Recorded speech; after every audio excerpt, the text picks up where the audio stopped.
埴輪は3世紀から6世紀にわたる古墳時代に作られた日本独自の文化遺産です。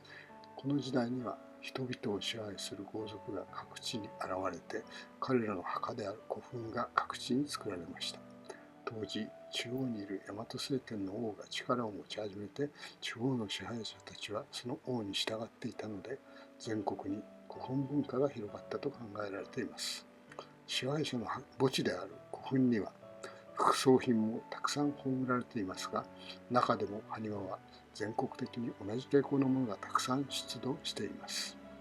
古墳の数は日本全国で15万基以上もあるということですが、消滅したものも多く、現在確認できるのは5000基ほどであるそうです。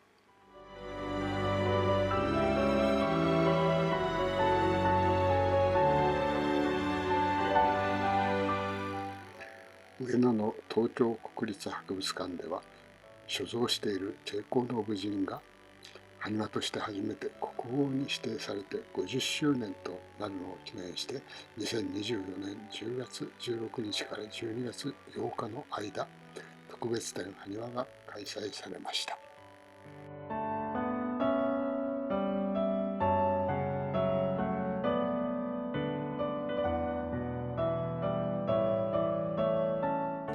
以前は日本の博物館や美術館の展示作品の写真撮影は多くの場合禁じられていましたが、近頃はフラッシュや三脚を使わないなどの規則を守れば撮影可能であることが多くなりました。この特別展でも写真撮影は可能なので、ゾーンプレート撮影をしてきました。使ったゾーンプレートは焦点距離 50mm、レベル数6の位相型ゾーンプレートで、ゾーン数28の振幅型ゾーンプレートに対応するものです。レンズレスカメラであるゾーンプレートカメラはピンホールカメラよりも明るいけれど、レンズよりもかなり暗いカメラです。しかし最近のデジタルカメラの感度は極めて高くなっているので、フラッシュなしで手持ちであっても薄暗い展示室の中で十分ゾーンプレート写真撮影が可能です。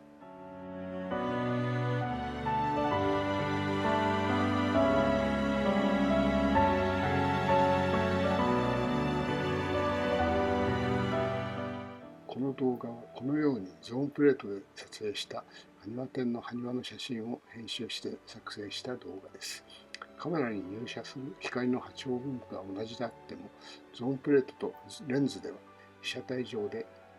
色や明るさの再現の程度が違うので、出来上がった写真はお互いにかなり違った感じの写真になります。形のシャープさの点でレンズにかないませんが、色が鮮やかになる傾向など、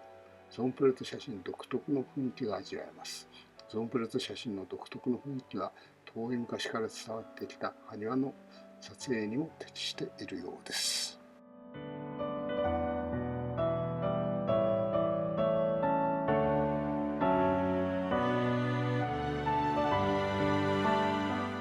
熊谷市の古墳で出土して東京国立博物館に所蔵されているこの埴輪、踊る人々は今までもいろいろな場合に紹介されていて、埴輪の代表と言えるほどの有名な埴輪です。今回の展示は2022年に開始された修復作業が終わって初めての公開となりました。踊る人々という名称が与えられていますが、実際は高貴な人の乗った馬車の手綱を引く人を表しているのではないかとも言われています。後で出てくる武人の埴輪などに比べても、顔や手の作りが写実的でなく、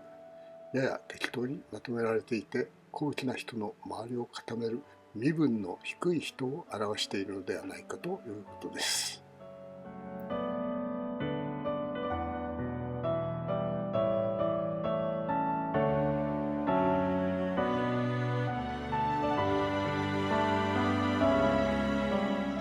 ところで、埴輪を分類すると、まず大きく分けて、円筒型埴輪とそれ以外の何か意味のある物語を表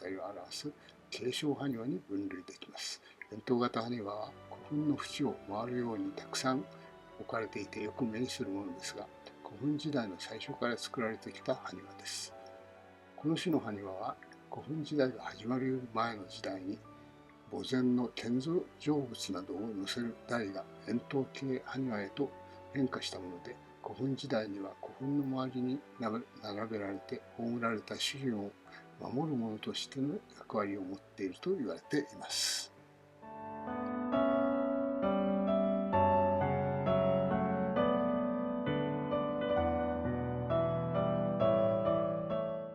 円筒型埴輪にもいろいろありますが、大きなものは高さが2メートルにも達するものがあって、この展覧会にも出展されていました。古墳時代の最初に現れる埴輪は円筒型埴輪ですが、その後古墳時代前期には具体的なものの形を表した継承埴輪も現れ始めます。まず家型埴輪が現れて、縦型埴輪などの器物型埴輪も現れます。その後古墳時代中期には人物埴輪や動物埴輪などが現れて、後期になるとだんだんと埴輪は作られなくなったようです。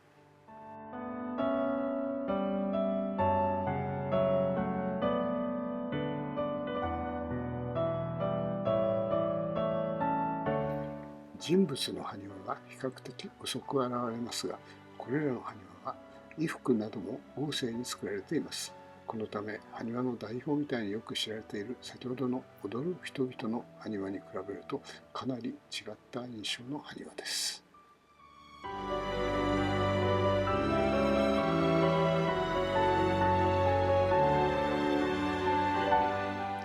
人物の埴輪には男子の埴輪、女子の埴輪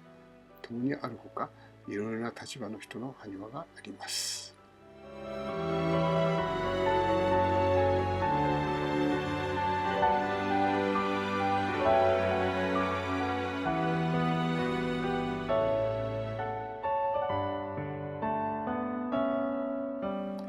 東京国立博物館における今回の埴輪展の主役といえる挂甲の武人埴輪です。挂甲とは小さな鉄片などを組み合わせて作り上げた鎧で、身分の高い人が騎馬に乗るときに装着する特別な鎧です。これは5世紀半ばに外国から伝わったものとされています。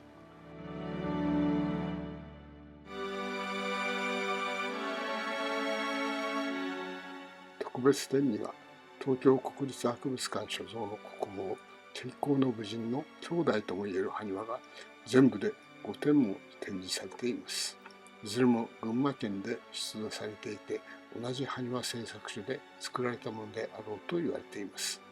またこのうちの1点はアメリカの博物館から今回特に里帰りしたものです。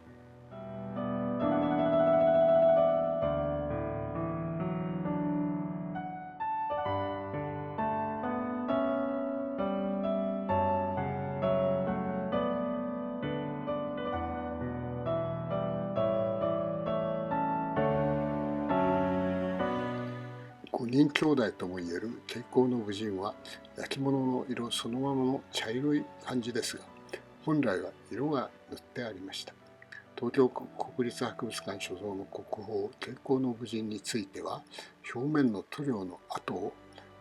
詳細に分析して元々の色と思われる色の埴輪を復元した埴輪も展示されていました。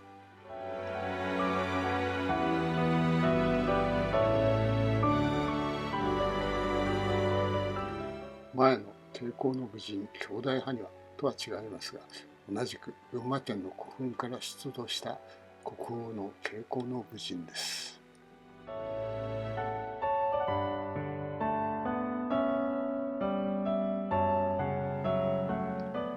管で作られた金銅製の靴で、古墳の使者のために作られた副葬品です。国宝になっています。後漢時代の中国で作られて4世紀の大和に送られた太刀で、奈良県天理市の東大寺山古墳から出土した副葬品です。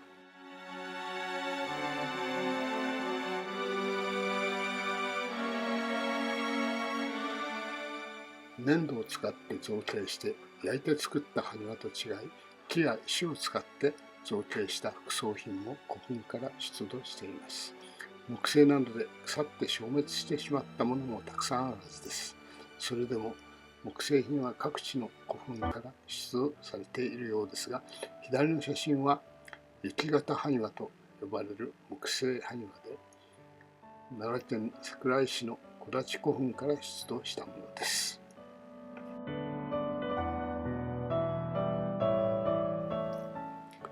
雪は背中に背負う矢立です。雪型埴輪は土を焼いて作った埴輪としてはたくさん出土していますが、このような木製品は珍しいものです。小立古墳は奈良県桜井市の山に挟まれた谷の部分にあって、古墳自体谷川によって運ばれた土砂によって埋まってしまい、地面に覆い隠された状態にあるとのことです。また小立古墳はこのように地面の下にあるために見られませんが、前方後円墳の前方部分を短くしたような珍しいホタテ貝型古墳であるということです。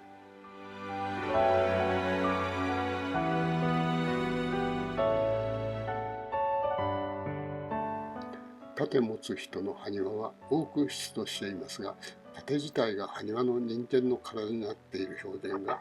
なされているところが特徴であるとされています。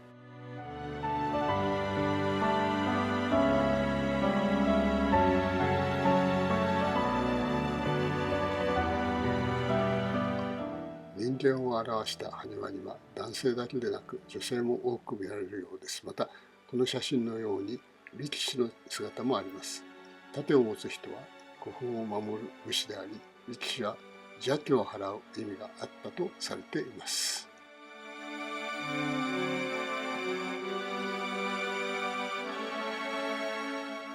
農民、孫、楽器の演奏者などいろいろな人の埴輪があって当時の生活を伝えています。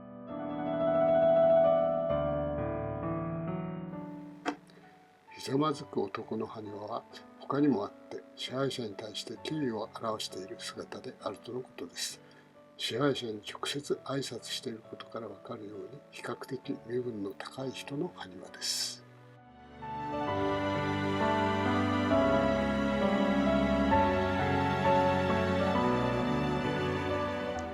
このように人型埴輪は男も女もまたいろいろな職業の人々を表していて、被葬者の周りの世界、当時の社会をありありと知らせてくれているようです。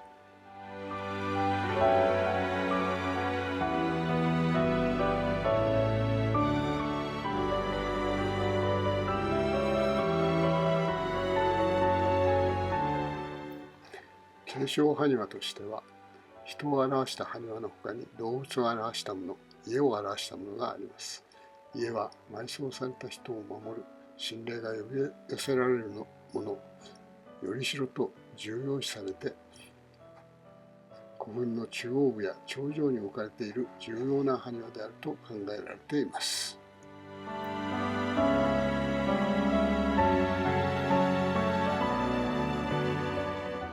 入母屋造りの中央の建物の周りに切妻造りの屋根の小さな建物がついた複雑な家型埴輪で、この埴輪の出土した古墳は力のある豪族の古墳であると思われます。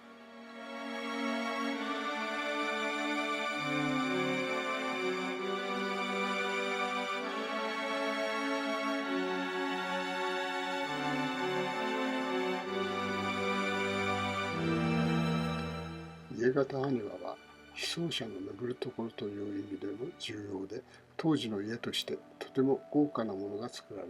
古墳の中央の上に置かれていたようで、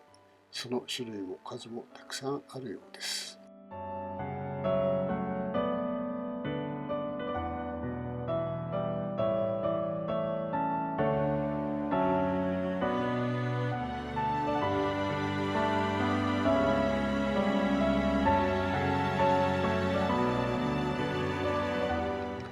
入母屋造りの立派な住居で、被葬者である格式の高い当時の権力者の住んでいた住居であると考えられます。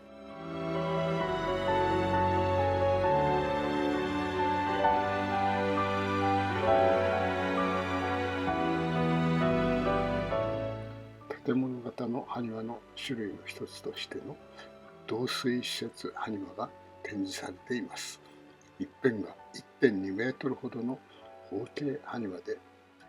囲い型埴輪と言われている種類の埴輪です。いくつかの古墳で出土している囲い型埴輪の導水施設埴輪は、水稲栽培に重要な水を祀る祭祀場の埴輪という意味での大王の役割を示す埴輪という説が有力なようです。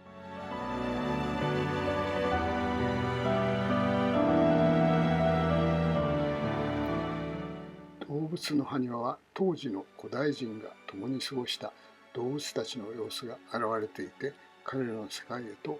導かれるようです。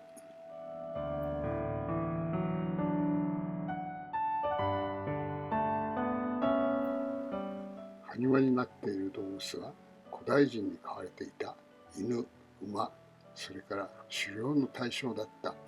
イノシシ、その他鳥、猿などいろいろで、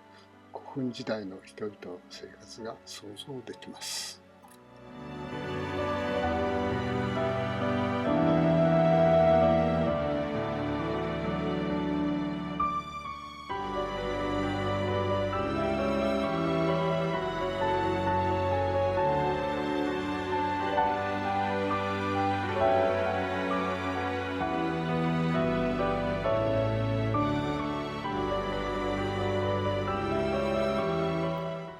鶏も当時から飼われていたようです。古墳時代の人々の近くには犬や鶏がいたのだと思うと、一層親しみが湧いてきます。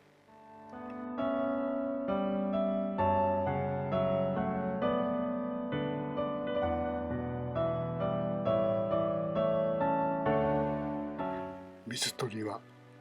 狩猟の対象だったのでしょうか。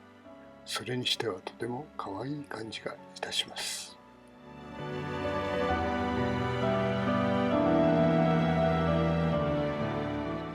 ニホンザルは現在も日本各地に生息していますが、人家のある場所ではあまり見ることはありません。しかし古墳時代には多くの猿が人々のそばにいたのでしょう。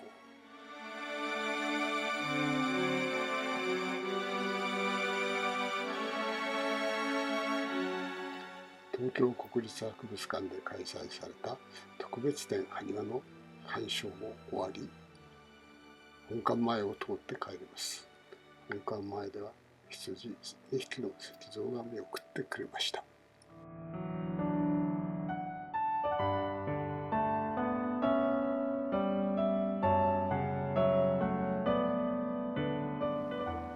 最後までご覧いただきありがとうございました。レンズを使わず撮る写真のゾーンプレート写真、